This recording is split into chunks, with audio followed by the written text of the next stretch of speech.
রামকৃষ্ণ পরমহংসদেব তিনি মাংস খেতেন, মাছ খেতেন। স্বামী বিবেকানন্দ মাছ মাংস খেতেন। যীশু খ্রিস্ট তিনিও মাছ মাংস এবং অন্যান্য যেগুলো আমিষ খাবার সেগুলো গ্রহণ করতেন।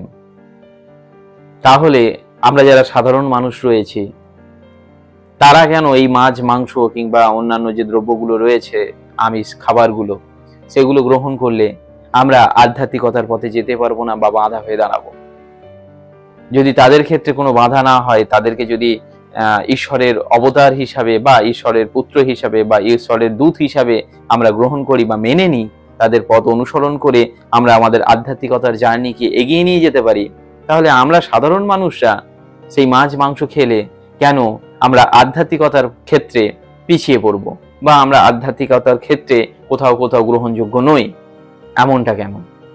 প্রথমত একটা কথা আমাদেরকে মাথায় রাখতে হবে, রামকৃষ্ণ পরমহংসদেব কিংবা স্বামী বিবেকানন্দ কিংবা যীশু খ্রিস্ট এনারা আমিষ খাবার খেতেন, তার মানে এমন নয় যে এনারা আমিষ খাবার খেতেন মানে আপনাকেও খেতে হবে। এনারা আমিষ খাবার খেতেন বলে আপনাকে সেই পথটা অনুসরণ করতে হবে। এনাদের আরো অনেক বড় বড় যুক্তি রয়েছে, আরো অনেক বড় বড় দৃষ্টান্ত রয়েছে, আরো অনেক বড় বড় মতামত রয়েছে, সেইগুলোকে গ্রহণ করুন। একটা কথা মাথায় রাখবেন, এই পৃথিবীতে জন্ম নেওয়া কোনো মানুষ, কোনো অবতার কেউই 100% একেবারেই নিখুঁত নয়, কেউই 100% সঠিক নয়। হ্যাঁ, কেউ 99.99% সঠিক হতে পারে, কেউ 90% সঠিক হতে পারে, কেউ 80% সঠিক হতে পারে। তো প্রত্যেকেই আমরা যারা এই পৃথিবীর বুকে জন্ম নিচ্ছি তারা কোথাও না কোথাও কিছু না কিছু ত্রুটি রেখে যাব, আর সারা জীবনব্যাপী এই ত্রুটি থেকে নিজেদেরকে মুক্ত করবার নামই হচ্ছে জীবন। মনি ঋষিরা এই ত্রুটি থেকে 100% মুক্ত ছিল এমন নয়।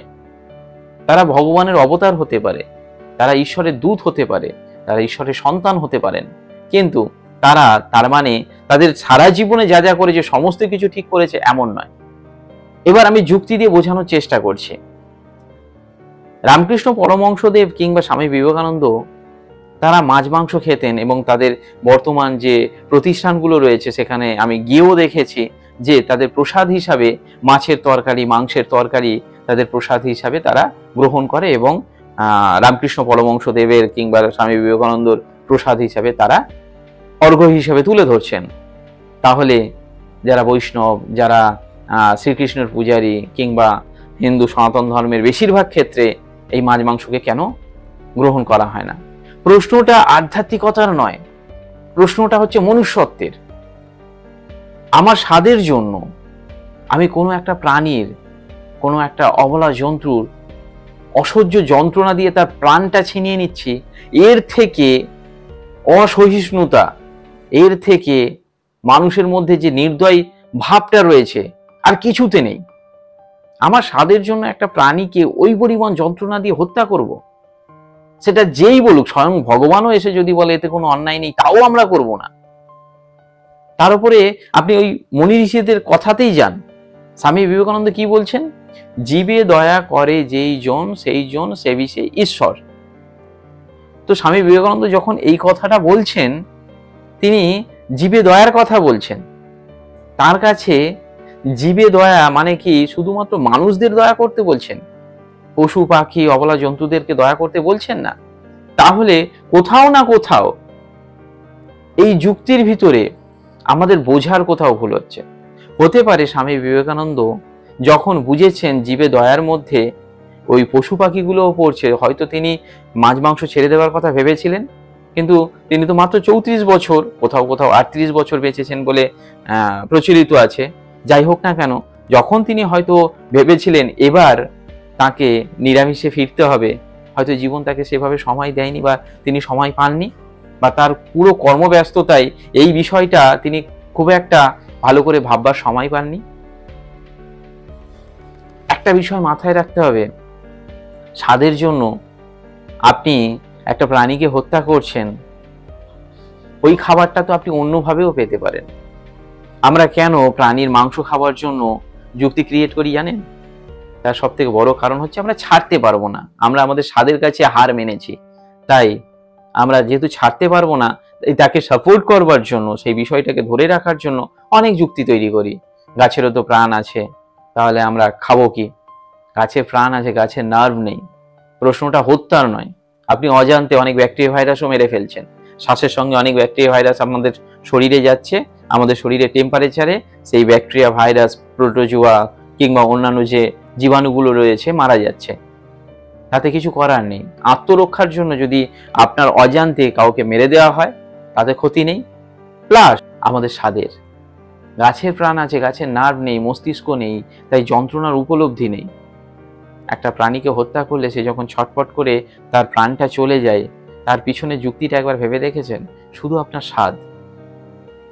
এরকম অনেক যুক্তি মাঝে মাঝে শুনি, শিক্ষিত মানুষদের কাছ থেকেও শুনি, যেগুলো দেখলে লজ্জা হয়, যেগুলো শুনলে কান্না পায়, যে এই শিক্ষিত মানুষটাও এরকম এমন কথা বলছেন। অনেক মানুষকে শুনেছি যদি এই পশু পাখিগুলোকে না খাওয়া হয় তাহলে এরা পুরো পৃথিবীতে ভরে যাবে, আমাদের আর থাকার জায়গা নেই।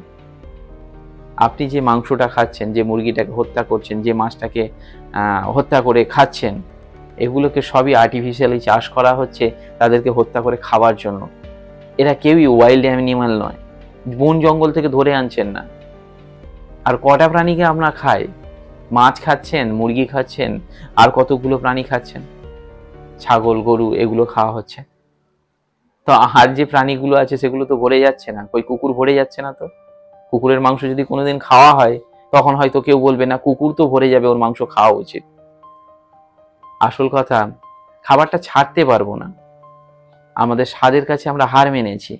তাই এই যুক্তিগুলো দিয়ে যারা এই পথ থেকে নিজেদেরকে সরিয়ে আনতে চাইছে, যাদের মধ্যে সত্যিকারের মনুষ্যত্ব রয়েছে, যাদের মধ্যে সত্যিকারের অন্য প্রাণীর জন্য সিম্প্যাথি রয়েছে, তাদের জন্য অনুভূতি রয়েছে, তাদেরকে এই কথাগুলো বলে তাদেরকে আবার ওই ভুল পথে পরিচালিত করবেন না।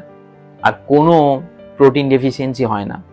নিরামিষ যারা খায়, অনেক সেলিব্রিটি আছে, দেখবেন, আপনি গুগলে গিয়ে সার্চ করবেন, তারা পুরো কেরিয়ারে, তারা তাদের জীবনে, সারা জীবনই তারা নিরামিষ খায়, তারা মাছ মাংস খায় না, কিন্তু তাদের শরীর আপনার আমার থেকে অনেক সুঠাম, অনেক সুন্দর এবং নিরোগ। তাই ওই প্রোটিন ডেফিসিয়েন্সি হবে, এই সব যুক্তি দিয়ে নিজের স্বাদের কাছে হার মানাটাকে কোনোদিন ভাববেন না আপনি অনেক বড় বুদ্ধিমান, অনেক বেশি বিজ্ঞান বিশ্বাসী। তো আশা করি আপনারা আমার কথা বুঝতে পেরেছেন। যদি ভিডিওটি সঠিক মনে হয় তাহলে আমার জন্য কিচ্ছু করতে হবে না, এই ভিডিওটিকে আপনার লাইফে কাজে লাগান। ধন্যবাদ।